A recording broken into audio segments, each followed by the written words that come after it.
Hello and welcome.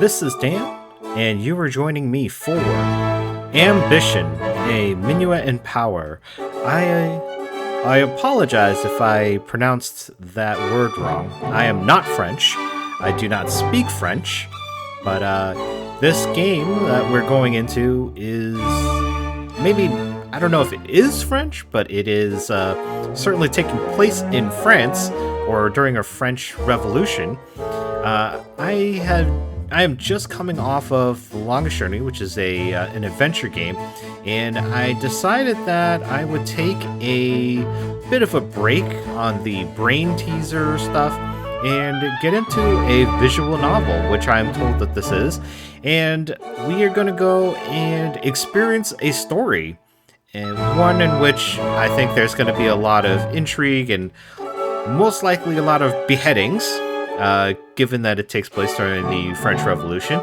And, I mean, with what we're welcome to here at the title screen, I think we're in for quite a treat. One in which I think is going to have a lot of twists and turns and lots of surprises, as many visual novels, or many good visual novels have I guess how you would experience it. But I don't know how many paths there are. I don't know what is involved with the mechanics of this particular game, but let's just jump right into it, shall we? So, prologue, Yvette's story, Mars 2178. Is that March? Alright, so looking at it, we have a credibility score, a peril score, and we've got money, so there is quite a bit that we look like we have to manage. Alright. The carriage rumbles and bounces along the cobbles as you approach Paris. It's taken over a week to get here, even carrying just yourself and your luggage. Your fiancé, Armand, arranged for the carriage to take you from your small village to a tavern he enjoys called the Orphan's Feast. There, he'll meet up with you and you'll likely take dinner together, and then he'll show you to your new home in Paris. For now, though, you've already finished all of your books, and Armand's letter is your only entertainment, other than staring out the window. Right, so what are we going to choose? Let's see. I think... Let's see. We'll take in the sights, we'll read the letter, or we'll... Coachman, let's go. I don't have all day. Hurried along. I think what we're going to do is we're going to read the letter one more time, just for, you know, maybe not for Yvette's sake, but at least for our sake. You must have read the brief letter over 100 times, but you always find new details to puzzle over. Armand's letters were often extremely long, a habit you'd frequently tease him for in your own missives. Chère Yvette, I know it may be sudden, but I want to invite you to live with me in Paris. Back in your provincial hometown, you were engaged to Armand before he moved north to Paris to participate in the Estates General. He dreamed of changing the country, and this was the political event of the century. You mailed love letters soaked in perfume. He replied with volumes about how much he misses you. The romance of it all helped make up for the inconvenience. Not that your parents cared much about the romance. At first, you'd been afraid to tell them their youngest daughter wanted to move far away. Instead, they nearly threw you into the carriage to follow Armand to Paris. Yeah, I think this was back during a time where love was kind of a luxury to have in a marriage. It was really down to, especially among nobility, but I don't know if Yvette is a noble. All I know is that she is engaged to Armand, but he doesn't seem like he's a noble, at least not to what we have been told so far. He just wants to be a politician. But I don't know how the politics have been governed during this time, so I can't really comment as to that. While you understood the significant benefits your common family would receive from your marriage into a noble one, you couldn't help but be a little annoyed at their eagerness to see you off. Well, I guess that explains everything. we, as Yvette, are not nobles. We are commoners, and Armand is a noble, and that's why he's getting into the politics, because I was thinking only nobles, right, would have had any significant hand in the government during this time, which was part of the revolution, wasn't it? I can't wait for you to see it. It's unlike anything back home. A truly vital place where anyone can be anything.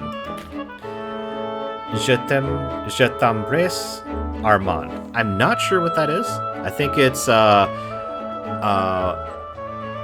if I were to guess, it is I embrace you, or loves, like hugging love, because embrace, like I'm thinking embrace, and I think je te is like to you or something.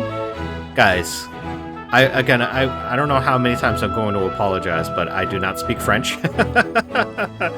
I barely speak English, so we're just gonna have to deal with it, okay? Just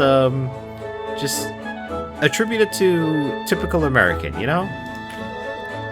That was something you were looking forward to, a chance to be something more. After all, Baroness Yvette de Marbeau has a certain ring to it. So I think we can either pick up the place. Let's take in the sights, shall we? Like, just enjoy the carriage ride. You crane your neck out the window to peer at Paris. It's even more than you imagined. The streets are a riot of color and energy as people go about their days. Elegant persons of fashion strut like brilliant peacocks. Students stumble under the weight of their books. Beggars alternate between pleading for alms and shouting invectives at passers-by. Everything feels significant, like the world's next act hinges on all of their choices. I think this is foreshadow. I think all of our choices are going to matter. Though part of you is worried by your unfamiliar surroundings, you feel mostly excited. This place is to be the stage of your new life. Before you know it, the carriage starts slowing down. You must be there! Armand arranged to meet you at a tavern named the Orphan's Feast. As tired and rumpled as you are, you're glad that he planned to meet you in a place with ample food and wine. When you arrive, the coachman helps you out of the carriage, and you find yourself outside a glowing, friendly-looking tavern. The sign shows a grubby-looking child holding a plate piled high with fresh bread and roasted meats. So I wonder if this has an impact on anything that goes on currently. So let's just say here goes nothing. Kind of like perking ourselves up. This one here, this must be the place. This seems very excited. Actually, Yvette seems like she'd probably be excited, right? Yeah, I think so. She was a commoner, engaged to a noble, coming out of the countryside into the capital of Paris, and seeing the hustle and bustle of the city. She probably would be excited. Inside, a woman polishing a lantern looks up at you as you enter, and her face breaks into a bright smile. Bonjour, madame, and welcome to the Orphan's Feast. Her eyes linger expectantly on the door for a moment before settling on you. You're suddenly reminded of how rare it is for women to travel by themselves. Really? Oh, well, I guess this was at a time before women started having independence and doing things for themselves, so maybe that is something that is different here. How may I be of service, she asks. Alright, let's see. Oh, I think we should definitely do the tutorial. I don't know what I'm doing. This is my first time here. Is there anything I should know to help me find my fiancé? Huh. Don't worry. While the rest of the city can be rather cutthroat, the Orphan's Feast is a relaxed place for getting your feet under you. The woman puts down the lantern she was polishing. Yeah, I think I think the stress when this game was recommended to me was that it happens during the French Revolution, and cutthroat, I think, is indicative of what the game is going to be. So I imagine I'm probably going to die quite a number of times. I'm guessing. Assuming that that's a thing? I don't know. Again, I don't know much. I don't know if this is on rails and you get to the end regardless of what you do, if there are multiple endings, if there are fail paths. But we're going through the tutorial and we're going to see what's up. She favors you with a devious smile. Find guests worth talking to and try to say the right things to the right people. You'll never have time to talk to everyone, so try to use your time wisely. Ah, jeez. We gotta pick who we talk to, and you gotta say the right thing to the right person? And if you don't know them, that could be bad. Like, what if you insult, like, I don't know, the king's cousin's, like, doorman or something? I don't know. Like, what happens then? I'm sure that if you ask around, you'll be able to find your fiancé in no time. When she puts it that way, it suddenly sounds so easy. While you only have one outfit to your name at the moment, the Orphan's Feast doesn't feel like a particularly judgmental place in terms of fashion. Your credibility won't be shifted by what you're wearing here. Ah, jeez. Our credibility is gonna change based upon what we're wearing in terms of fashion. I have terrible fashion sense. Guys, like, my state of dress, my preferred state of dress, especially like when I'm leaving out and stuff, is like basically t-shirt and pants / shorts, depending on the weather. But I mean, yeah, and the t-shirts could be anything. It could be like a single like color, or it could be like a video game comic book reference t-shirt, and maybe a baseball cap, but not a baseball cap like with baseball teams, but like, you know, I have like a Batman one, a Superman one, got Mario, you know, stuff like that. Like, I'm not fashionable, like, by any means. As long as you explore the tavern and talk to people, you should be able to find Armand soon enough. Okay. Oh. Oh, we get 2 turns to talk to people. This is the party map. Select a room to talk with the people there. So there's 2 dudes, and then there was this barmaid. So we don't want to talk to the barmaid. We got to find Armand. So we got to talk to one of these guys. Considering Armand is a noble, I'm going to assume it's this better dressed guy. But then this guy's got that wig. I think nobility, they often wore wigs, but they also wore makeup, and this guy looks like he's got some blush or something. It's very tough to tell. I'm gonna go with this guy just because he was my initial impression. I think it's because of the oh wait, no. I'm just thinking now. I think the nobility used to wear these hats, wigs, but also they wore the makeup, and I think they made themselves like lighter in color. Let's start with this guy. We'll start off here. Alright, a reason for travel. A fellow traveler sits at a nearby table, having recently become acquainted with Paris himself. Perhaps he'll be able to point you in the right direction. Oh, I guess not. So these are potential rewards. So we could go from 0 to 1 Ludovico favor, and we could go from -10 to 5 credibility, 0 to 5 peril, and favor to Alex, and honor raid favor. Okay, so what happens with this one? While you search for Armand, a handsome young man approaches you. Perhaps he'll be able to help. And this one has going from... Oh! This is a sliding scale, I guess, depending on what you say within the conversation. So I could imperil myself anywhere between 0 to 5, or and I could add a negative credibility or add up to 10 credibility. I see what's going on here. Okay. Maybe we'll start off with this guy. It seems that he's just a dude. Didn't seem like there was anything different about him, so we'll start here and just see how it goes. You look around the unfamiliar tavern, trying to find Armand. Your eyes scan for his chestnut hair. Your ears strain to hear the sound of his infectious laugh. Someone clears their throat behind you. You turn around to find yourself face to face with an unfamiliar young man. He's well-dressed and handsome enough, but it's the middle of the day and he already smells like 2 bottles of wine. Amorous patron. Oh, so he's got,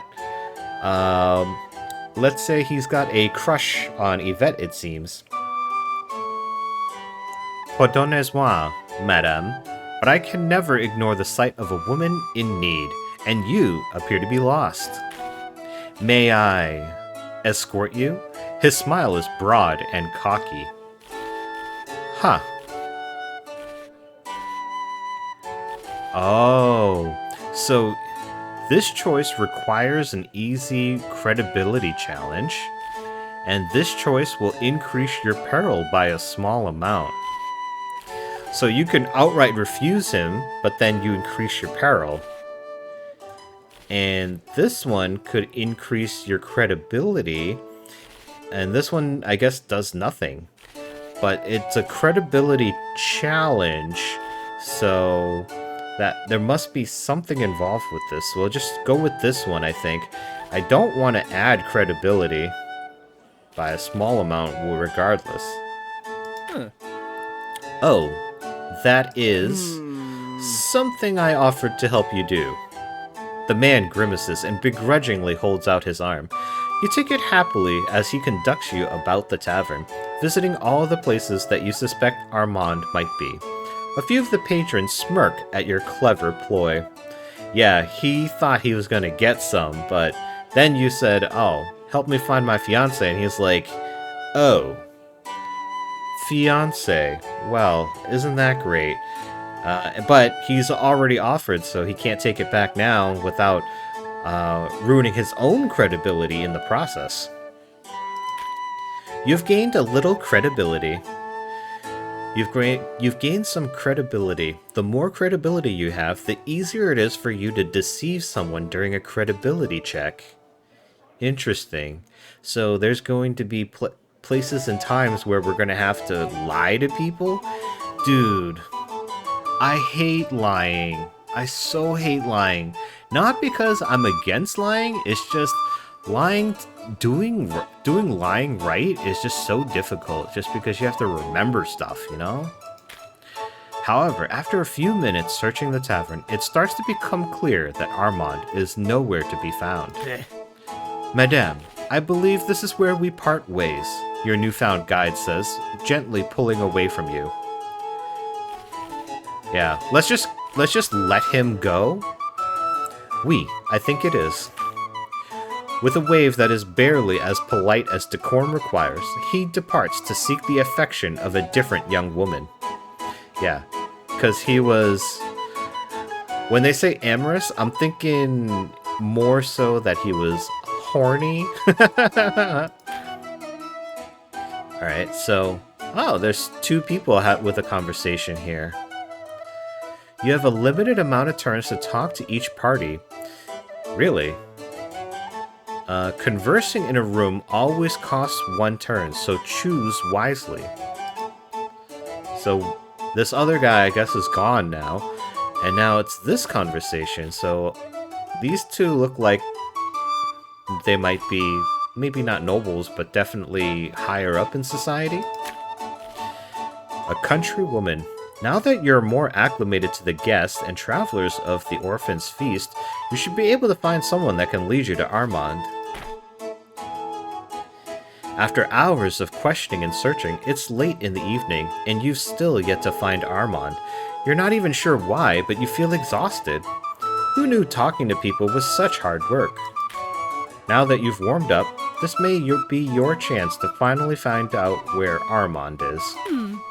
You approach a woman who you had spotted glancing your way earlier. Alright.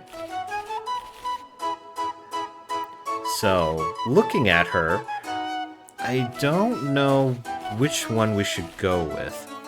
So, given her dress, I'm thinking she's probably someone higher up in the society. I mean, she's got a feather in her hair, she's got a bow, a fan, and stuff, so she probably does know who the Baron de Marbeau is. If you just come out and say fiancé Armand, she may not give a care unless she knew who exactly it was.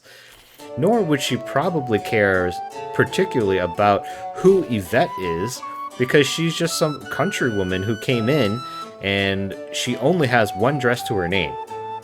So we probably should go with whether or not she's seen the Baron. At the attention of Armand's full title, she laughs nervously. She makes small talk for a brief moment before excusing herself and disappearing into the crowd. The room appears to be emptying out. Oh no. Did that go badly? Does Armand have a bad rep around here? A gentleman you remember seeing earlier walks by.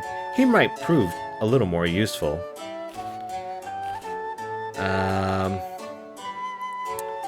So he's an older guy. So I think if he is of a higher status, he might be willing to help out a woman. But he may also know the Baron. I don't know if we should just outright ask for his time. Let's ask him about the Baron. Maybe this will go better than with the woman. He looks at you, glances over to the woman who you spoke with earlier, then quickens his pace as he walks by. I think our homeboy's got a bad rep around here, judging from what I'm seeing so far. The room is emptying out even faster now. You manage to get the attention of another woman, and I think they're all just gonna go away. Yeah, she doesn't even slow down before she leaves. After a third person gives you the cold shoulder, you start to wonder what happened. Are you really that out of place? Is it something about Armand? What is going on here? Still, you check around the Orphan's Feast one last time. There's no sign of Armand, not even an open tab with the tavern keep. This does not bode well, I think. After waiting around for a few hours, you leave the Orphan's Feast, dragging your small mountain of luggage behind you. After all, the coach was only hired to take you to the tavern. Armand may not have been waiting for you like he said he would, but you memorized his address from all the times you wrote it on your letters to him. It's the middle of the night, but the street is still teeming with life. The light from the windows and the street lamps sparkle with the stars. You're tired and your feet hurt, but still, you can't help but smile. This is it. This is Paris. No matter what happens, you're still here. Now, I'm just going to take a moment here and just be like, it's a woman, and she's probably wearing her best dress, and she's probably in high heels, I'm going to venture to say, and she's got a whole bunch of luggage at night. She's walking down the street all by her lonesome. This does not seem like a recipe for success here, especially in a major city like Paris. For a brief moment, you're not a country girl dragging luggage through the streets. You're the person you feel that you are when you close your eyes, alone. You're overseeing a grand salon surrounded by poets, musicians, scientists, philosophers, and artists. You are elegant, sophisticated, and respected. You're getting close to the address. Armand never describing his living conditions much, but he's the son of a baron and his family was always well-to-do, especially compared to yours. You spent a lot of time in that carriage wondering about the home you'd spend your new life in. You know, I'm just thinking now also, he only paid for the carriage to send her to the tavern. Why would you do that? Wouldn't you just have her come straight home and just like welcome her in? And even if you're not home, wouldn't you just allow her into the home or have somebody there to welcome her? Unless, as she's saying here, he's never talked much about his living conditions. Maybe he got disowned from the family and actually has like no money, and that's why he didn't want to bring you straight home, because then he'd get found out. But he's getting found out regardless right now. Still, you didn't expect this. Oh jeez. Oh jeez. Calling the house rustic would imply that you were out in the country, not in the center of a city. The neighborhood is nice enough, but you're worried that if you breathe too hard on the building, it'll fall over. A well-kept woman in the attire of a maid opens the door and approaches you. Ah, bonsoir. I assume you must be Madame Yvette. My name is Camille. Monsieur Armand told me to expect you. Okay, so there's two options. Merci, please take me to Armand. And then, is this where he lives? Oh god, the rats in there ate him, didn't they? So we can either be gracious or we can be condescending. I think she is... I think Yvette is not very happy at this moment, but like she said, since she's already here in Paris, there's nothing to take that away from her. She's still here in the city, so let's be happy, I suppose. So, merci, Camille. Please take me to Armand. I was hoping that he was with you, Camille replies hesitantly. I haven't seen him in days. Ooh. Maybe everyone was like ducking out because maybe he's already been beheaded. Like, if he's a noble and it's the French Revolution time, it may be that he's already, had the axe to the head. Off with his head, so to speak, So, let's go with... Alright, so we can either be angry and expectant of him, or we can be worried. Considering that Yvette has said that she was actually in love with him, let's actually ask about his well-being. Thank you, Camille. Do you think Armand's all right? I'm sure he's fine, madame. Camille replies with a tone of voice that doesn't fill you with confidence. Glancing around, Camille seems to notice your mountain of luggage for the first time. Mon Dieu, madame. Did you carry this all yourself? You must be exhausted. And I know I said I didn't speak French earlier. I'm just taking some of these words that I'm assuming that that's what these are, because some of these words and phrases are just like, I don't know, people just use. It's like I've heard people like just like mon Dieu. I've just, I don't know, in movies and TV shows, I guess, and just stuff like that. So I don't know actually, but I'm just kind of like guessing at it. If I am totally off with all of my French and stuff, feel free to let me know down in the comments below. Just please be nice, would you? Please? I mean, again, I'm American. If anything, I took Spanish in school. I only took Spanish 1 and 2, so even if there was Spanish, don't expect too much, okay? Again, I'm American. It's been a while since I've been in high school or college, so, anything I learned probably already gone out the brain, you know what I mean? She's not wrong. You're not certain how you're still upright and awake right now. I've already made up your bed, madame. Please go inside and let me take care of this. She's doing a good job, or at least as good a job as she can. You take your diary and leave the heavy lifting to Camille. The inside of your house isn't much better than the outside. Camille keeps the place tidy, but she can only do so much. Still, you don't care about that right now. You're just happy to have a roof over your head. You flop down on a nearby couch, open your diary, and start to write. You're tired, disappointed, and perhaps abandoned, but writing things down always helps you make sense of a situation. Alright. After Party Report, The Orphan's Feast, hosted by Duke Matthew Noyes.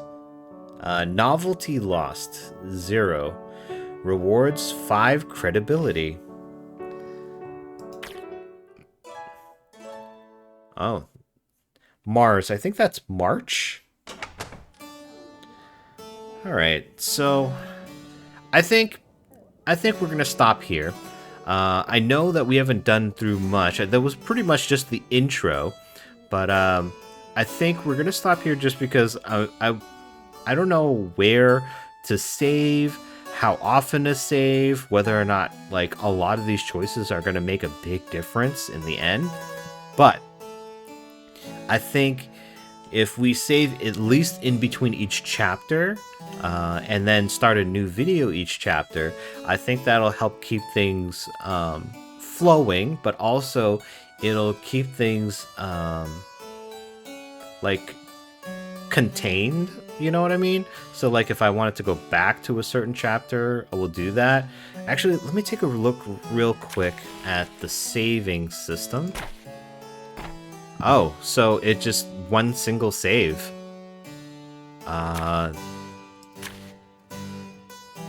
Oh, okay. We can create a new one. Alright, so that's... I don't know how that's gonna work. Alright, anyways. I think we're gonna end it off here.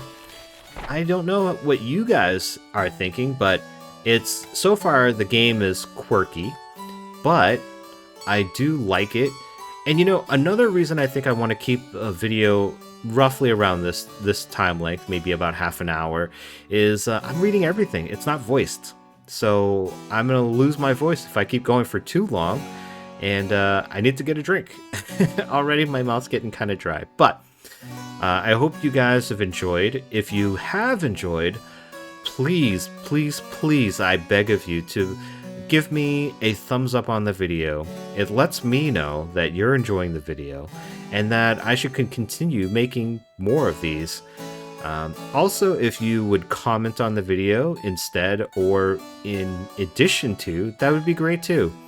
I will see you in the next one. I hope to see you there. Until then, everyone. Bye.